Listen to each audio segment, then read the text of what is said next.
क्यों बलूचिस्तान के साथ आप जुल्म कर रहे हो?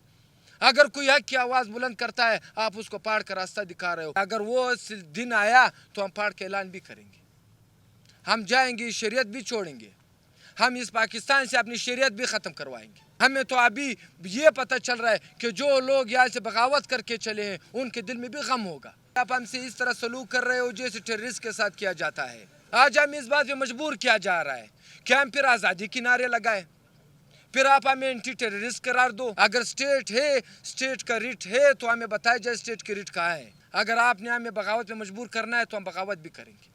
हमारे तमाम इंस्टीट्यूशंस जिसको हम पिलर कहते हैं, उन इंस्टीट्यूशन को कौन सा सांप सूंघ गया है। हम अगर हक भी मानते हैं, आप हमें टेररिस्ट कहते हो, आप एंटी स्टेट कहते हो, आप बलूचिस्तान को ऐसा पेश करते हो कि यहाँ पे टेररिस्ट अटैक्स हो रहे हैं। इसके आज स्टूडेंट्स भी रोड पर बैठे हुए हैं, इसके डॉक्टर्स भी यहाँ पे बैठे हुए हैं। हम आपको ये आला ऐलान कहना चाहते हैं कि एक बगावत अभी शुरू हुई है। अपनी बात पहुंचा दी, जो लोग हमें दिखाई दे रहे हैं उनको भी पहुंचाइए, जो नहीं दिखाई दे रहे हैं उनको भी पहुंचा दिए। हमें अफसोस होता है कि बलूचिस्तान में जिस तरह हालात चल रहे हैं कि यहाँ पे अनसर्टेनिटी सारे पाकिस्तान से यहाँ पे ज़्यादा है, वो मुझे शरीयत से निकाल दे, फिर मैं यहाँ पे बैठा नहीं हूँगा, फिर मेरा हक भी नहीं बनता कि मैं या इस रियासत से कुछ मांगूँ। लेकिन 2023 तक मैं हूँ इंशाल्लाह कि यहाँ पे अगर आज़ादी के नारे लगते हैं वो इन वजह से लगते हैं। जिस तरह आपने एक डॉक्टर की बातें सुनी, ये थे यंग डॉक्टर्स एसोसिएशन के चेयरमैन डॉक्टर हफीज़ मंदोखेल, जो अपनी जो है वो फ्रस्ट्रेशन का इजहार कर रहे थे। वो हुकूमत और रियासत दोनों से दिल बर्दाश्त होकर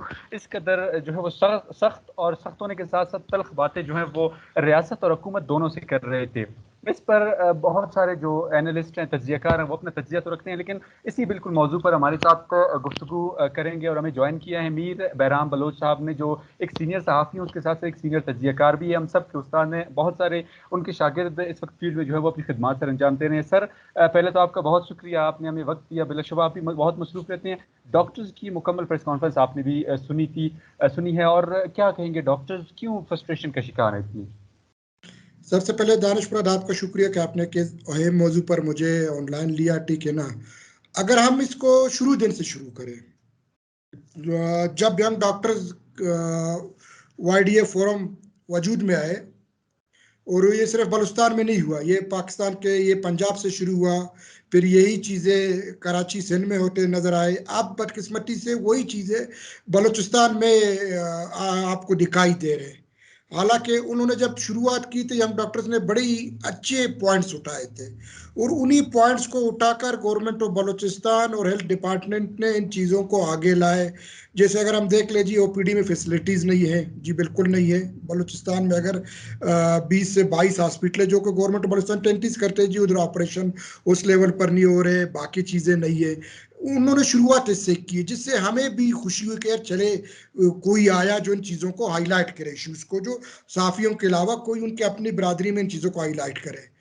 लेकिन एकदम देखने में आया जब काबीना चेंज हो गई, ये काबीना आ गई, और जिस तरह लाहौर में उन्होंने हरदर्मी किया, आप देख ले, अगर याद हो, वो एक हार्ट का पेशेंट इसी वजह से एक्सपायर हो गया था लाहौर में, इनके धरने के दौरान और मारपीट के दौरान। अच्छा, सिंध में आपने देखा एक बच्ची का वाकया हुआ था इन्हीं हड़ताल के दौरान।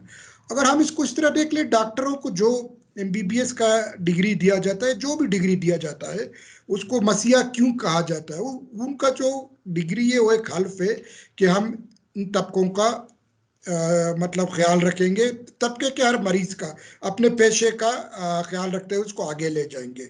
लेकिन बदकिस्मती से पॉलिटिकलाइज हो गए। बहुत से सुनने में आया कि टेके के या बत्ताखोरी के वाकयात है। मैं किसी एक पर सब पर ही डाल रहा हूँ, मैं ऐसी जो बातें मैं बैकग्राउंड में आपको बता रहा हूँ, सही है, ये चीज़ें हुए। लेकिन दूसरी तरफ आप देख ले, यही डॉक्टर्स शाम को क्या, अभी दिन के 10 बजे भी आपको प्राइवेट हॉस्पिटल में मिलते हैं।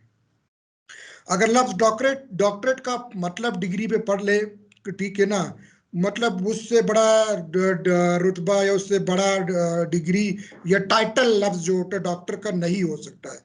मतलब मैं खुद जहाँ भी किसी डॉक्टर से मिलता हूँ, मैं रिस्पेक्ट में खड़ा होता हूँ, उनको सर मुखातिब होकर करता हूँ। आप देख ले, कोई PhD जब करता है, PhD डॉक्टर को क्यों डॉक्टरेट किया जाता है? PhD आप 16 क्लास के बाद आप और 6 साल पढ़ रहे हैं, मतलब आपका एजुकेशन का साल 21 हो गया, तो डॉक्टरेट का दिया जाता है। बहरहाम बाकी रहा, it just bags the question कि डॉक्टर इतने पढ़े लिखे तबके हैं, बहुत ज़्यादा पढ़े लिखे, मतलब एक ऐसा तबका जो कभी पॉलिटाइज सियासी नज़र नहीं हुआ, अब उनकी जानिब से ऐसी बातें, ऐसे जुमले रियासत और हुकूमत दोनों के खिलाफ, ना वो अभी अदालत जा सकते हैं, वो तो कह रहे हैं कि अभी हम यूएन का दरवाज़ा खटखटाएंगे, अभी हम कोई ऐसा दरवाज़ा नहीं है जिसको हम नहीं खटखटाएं। तो आप क्या समझते हैं कि ऐसे तबके की जानिब से ऐसे अल्फाज या ऐसे जुमले अदा करने के बहुत ख़तरनाक नताइज सामने आ सकते हैं? नहीं, अगर मैं देख लूं, वो फ्रस्ट्रेशन का एक लेवल है जो डॉक्टर हफीज मंडोखेल साहब का उस दिन प्रेस कॉन्फ्रेंस था, जो कि उनका फ्रस्ट्रेशन अगर हम देखें, चलो हम कहते चलो फॉर टाइम भी हम कहते उसका फ्रस्ट्रेशन बिल्कुल सही है, नो डाउट। लेकिन आप ये देख ले, ये नौबत क्यों आई? ठीक है ना, एक जमहूरी मुल्क में रहकर आप अपना एक यूनियन कहे या पार्टी कहे या जो भी आप एक फॉर्म करते हैं, और उसके हर जो टेनवर पूरे होने के बाद ये हाँ ये इलेक्शन होते हैं या सिलेक्शन होते हैं, तो वो जब सब कुछ जब सिस्टम के अंदर हो रहे हैं, तो आप क्यों इस लेवल पर फ्रस्ट्रेशन पर गए? जिस तरह आपने खुद कहा जी, एक पढ़ा लिखा तबका है, आप जो है ना माशरा आपको इज्जत देता है। मैं कहूँ उस्ताद के बाद अगर किसी को रुतबा दिया जाता है, डॉक्टर को दिया जाता है, जज को दिया जाता है, वो माशरे के हिस्से हैं, इस तरह नहीं है। आपने डिग्री इसलिए लिया था कि आप सारे दिन सिर्फ पैसे कमाए प्राइवेट क्लिनिकों से? आपने डिग्री लिया था कि गवर्नमेंट जॉब आपने इसलिए, चलो हम डिग्री को छोड़ देते हैं, गवर्नमेंट जॉब आपने इसलिए लिया था डॉक्टर का हम खिदमत करें। आप और मैं बीइंग अ साफी, आप बता दें इंटीरियर में कहीं जाए आपको कोई डॉक्टर ड्यूटी पर मिलेगा? पहले तो ये होता था जब फर्स्ट टाइम अपॉइंटेड थे वो चले जाते थे इलाका, वो चीजें नहीं हो रही हैं। बाकी वो जो स्टेट को चैलेंज करने का, we are not living in a banana republic, state को चैलेंज करने वाली बात की सवाल ही पैदा नहीं होता है। भाई आप गवर्नमेंट ऑफ बलूचिस्तान को नहीं मान रहे, आप हेल्थ डिपार्टमेंट को नहीं मान रहे, आप यहाँ के जुडिशियल सिस्टम को नहीं मान रहे, तो फिर आप वही होगी मादर पितर आजाद है, फिर आप तो जाएं, आप जो खेलना सकते आप कर ले। लेकिन फिर मैं वापस उधर आता हूँ कि दोनों तरफ से बैठकर सुनना भी चाहिए, लोग सुन भी रहे हैं, लेकिन एक कदम तो आप लोग भी आ गया है ना, सारे तो वो नहीं करेंगे। बाकी जिस तरह कहते सर, वो यही कह रहे हैं कि अगर हुकूमत और रियासत हमारे मुतालबात हल नहीं करेगी तो उनकी जो बेहिसी है, उनके जो गैर संजीदगी है, वो हमें पहाड़ों का रास्ता दिखा रही है। डॉक्टर हफीज मंदोखेल के ये अल्फाज थे कि हुकूमत की बेहिसी हमें पहाड़ों का रास्ता दिखा रही है। नहीं, हुकूमत का बेवसी पहाड़ों का रास्ता किस तरह दिखा रहा है? मैं तो खुद उस प्रेस कॉन्फ्रेंस को लाइव सुन रहा था, अगर मैं उधर होता मुझसे क्वेश्चन करता कि आप बताएं कि भाई आप किस लेवल पर कह रहे कि पहाड़ों का हमें रास्ता दिखा रहे हैं। आप जो है ना मतलब वो गवर्नमेंट, मैं ये नहीं कहता हूँ, मैं हम दोनों को बीच का बात कर रहा हूँ। गवर्नमेंट कहती है जो हम डॉक्टर्स के मुतालबे ज्यादातर हमने मान लिए, जो जेन्युइन मुतालबे हैं, आप आ जाए, हमने हॉस्पिटल्स को ऑपरेट कर लिए, हम जो अल्ट्रासाउंड मशीन है बाकी चीज़ें हम वो ला रहे हैं, हम जो है ना जिस तरह बाकी केपीके में हुआ कि जी प्राइवेटाइजेशन सेकंड टाइम, ये प्रैक्टिस हो रहा है हमारे यहाँ। क्यों हम क्यों अलग है पाकिस्तान से बलूचिस्तान? हम तो उसी का हिस्सा है। जो तबके ये बात कह रहे थे उस वक्त आप इस बात को मानने को तैयार नहीं थे। आज आपके सर पर लगा जी, आप कहते जी हम पहाड़ों पर जाएंगे, हम यूएन को जाकर कंप्लेंट करेंगे। भाई मेरे आप थोड़ा स्टडी करें, इस तरह नहीं होता है। यूएन में जाने का एक तरीका होता है, खुदा ना करे कोई पहाड़ों पर जाए, ठीक है? आप अफगानिस्तान का हाल देखे, 40 साल से वहां जंग लड़ी जा रहा है, अभी आप देख उसको कोई रिकग्नाइज नहीं कर रहा है। आप क्यों हमें उस तरफ ले जा रहे? आप अपने दुनिया में आप जितने तहरीक उठा ले, जंग उठा ले, फाइनल क्या है वो टेबल टॉक ऊपर हुआ है। अभी तालिबान का आप देख ले, उन्होंने जिस तरह कैप्चर किया, उनको क्यों रिकग्नाइज नहीं किया जा रहा है? अभी वो कहते हैं आप आ जाए टेबल टॉक पर, कोई उनके साथ टेबल टॉक पर आने के लिए नहीं आ रहे। एक पढ़ा लिखा तबका जब ये बात करेंगे तो हमारे आने वाले नस्लें बच्चे मेरे क्या कहेंगे कि मैं क्यों अबू पढ़ूंगा? ये डॉक्टर ये बातें कर रहे हैं। अच्छा, दूसरी तरफ आप ये देख ले, ये इश्यूज दुनिया के हर हिस्से में है। एक होता तरक्की याफ्ता ममालिक, एक होता गैर तरक्की याफ्ता ममालिक में, वहाँ के थोड़े और नोयत के होते हैं, हमारे अपने नोयत के हैं। लेकिन वो किसी तबके ने आज तक ये नहीं कहा कि जी हम बगावत करेंगे, हम जो है ना, आपका तनख्वाह आ रहा है, आपका तनख्वाह आपको मिल रहा होगा, आपको फैसिलिटीज मिल रही होगी, डॉक्टर का टाइटल आपको लगा हुआ है, आपकी चंद बातों पर आप कहते हैं जी आप स्टेट को मानने के लिए तैयार नहीं है। सर, बिल्कुल आपकी बात बिल्कुल दुरुस्त है। अभी यहाँ पर सवाल ये बनता है कि क्यों इस जैसे पढ़े लिखे तबके को ये बात करनी पड़ गई, ये नौबत कैसे आई? देखिए इसलिए नौबत इसलिए आई कि वो पढ़ा लिखा तबका शायद वो समझता है कि मैं जो कह रहा हूँ सारी बातें सही है, जो कि कभी हो नहीं सकता। आपकी दुनिया के किसी भी कोने में चले जाए, वो इनको नहीं कहेगा कि जी सारी बातें सही है। आप टेबल टॉक्स पर बैठते हैं, 10 बातें होती, 5 आपकी सुनी जाती है, 3 गवर्नमेंट अपने मनवाती है और 2 बातें अगले टेनवर तक रह जाती है। वो कहते हैं हमने जो कहा है उसी तरह है।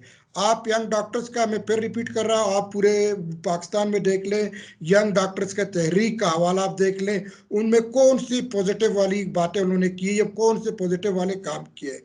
आपका हमारे साथियों के साथ उन्होंने क्या किया था, प्रेस क्लब यूजे क्यों उनके साथ बायकाट करने पर गई थी। कोई एक तबका तो कहे वो सही है ना। जब पागल को एक बंदा तो पागल करार नहीं देता, उसको पूरी दुनिया कहते हैं ये पागल है। मैं किसी के लिए यूज नहीं कर रहा, मैं इसको एक एग्जाम्पल कोट कर रहा हूँ। तो मतलब उसने मीडिया को नाराज किया है, जुडिशलम को नाराज किया है, गवर्नमेंट को नाराज किया है, अपने डिपार्टमेंट को नाराज किया है, और सबसे बड़ी बात कि आपने जो है ना क्वेटा के शहरियों को अपने जायज या नाजायज में नहीं कहूंगा, जायज मुतालबात पर 3 दिन तक शहर को आपने ट्रैफिक को यरगमाल बनाया, जो आइन के अंदर मौजूद है कि आप अपने सहूलत के लिए आप यरगमाल नहीं कर सकते। अभी वही आप हड़ताल में बैठे, आप 16 के अंदर बैठे, वो जायज तरीका है। उधर टेबल टॉक, अच्छा आप यंग डॉक्टर हो, पुलिस हो या टीचर हो या कोई भी कम्युनिटी हो, वो कौन होता है कि कहे जी आप सेक्रेटरी को ट्रांसफर करें। ये तो देखो पॉलिटिकली या गवर्नमेंट इंटरेस्ट या आईनी काम है। आप अपने दायरे में बात करें। आपने आज तक ये डिमांड किया है कि जी हमारे जो है ना बीएमसी के सीट्स को 200 कर ले, क्योंकि हमारे हर साल 5000 बच्चे और बच्चे टेस्ट देते, जो कि बहुत कम में 600 सीटें क्या है। ये आज तक आपने यंग डॉक्टर या किसी डॉक्टर से सुना है? अच्छा, डॉक्टरों पर जितने इंक्वायरी कमेटीज बने, मैं ये सब डॉक्टरों का कह रहा हूँ, यंग का नहीं। हमारे यहाँ एक हुआ था, बच्चे का कुर्दा निकाला था, या बाकी केसेस थे, उनकी रिपोर्ट क्यों नहीं आए? सब ब्लैकमेलिंग कर रहे, सब अपने मनवा रहे। तो वो जो है ना कि एक ब्रेक इवन पॉइंट आना था, या वो बबल ने बस्ट होना था। मैं समझता हूँ वो बबल बस्ट होना यही है जो इधर आकर रुक गया है। अभी ये तो फैसला तारीख करेगा, आया डॉक्टर गलत थे या गवर्नमेंट गलत थे, लेके आवाम को आप जो है ना ख्वार जली नहीं करे। आप हॉस्पिटल में जाकर देख ले कितने मरीज किला अब्दुल्ला, मूसा खेल, ग्वादर, सिब्बी से आ रहे, वो बेचारों को पता नहीं, वहां से 12,000 को पिकअप पर कहते यहाँ जी डॉक्टर साहब हड़ताल पर बैठे। आप टोकन हड़ताल करें, आप अपना उसका जो डिग्री है उसका लाज रखें। इस तरह चीजों को चलाने में आपको जो है ना अपनी, आप लफ्ज आजादी का मतलब पढ़े डिक्शनरी में जाकर, या जो वो राइट डिफेंडर कहते हैं ना कि राइट ऑफ स्पीच का, आप कहते हैं आपका आजादी का लिमिट कितना, जहां तक आपकी नाक की ऊंचाई है, क्योंकि उससे आगे अगर आप हाथ को घुमाएंगे, हो सकता है मेरे सामने दानिश मुराद खड़ा है, उसको लग सकता है, तो मैंने उसकी आजादी को डिस्टर्ब किया। आजादी का मतलब ये नहीं कि आप पूरे शहर को यरगमाल बनाए। बहुत शुक्रिया सर आपका। बहुत कुछ आज बात हुई आपसे इसी हवाले से। कहने का मकसद था हमारे इस डिस्कशन का कि डॉक्टर्स एक पढ़े लिखे तबके हैं, उनकी जानिब से ऐसे अल्फाज या ऐसे जुमले अदा करना, वो उसके बिलाशुबा बहुत से ख़तरनाक नताइज भी सामने आ सकते हैं। चूँकि एक पढ़ा लिखा तबका, उस तरह बहराम साहब ने इस हवाले से ओवरऑल बैकग्राउंड में मौजूदा सूरत हाल में और शायद मुस्तकबिल के हवाले से भी उन्होंने अपने तज्जिए का इजहार किया, राय का इजहार किया। बहराम साहब, हम दोबारा आपका शुक्रिया अदा करते हैं, आपने हमें वक्त दिया अपनी मसरूफियात से निकल कर। तो नाजरीन, इसके साथ ही ये जो मौजू है आज का, ये यहीं पर इख्तिताम पजीर होता है। इंशाल्लाह एक नए मौजू के साथ दोबारा आपसे मुलाकात होगी। तब तक के लिए अल्लाह निगहबान।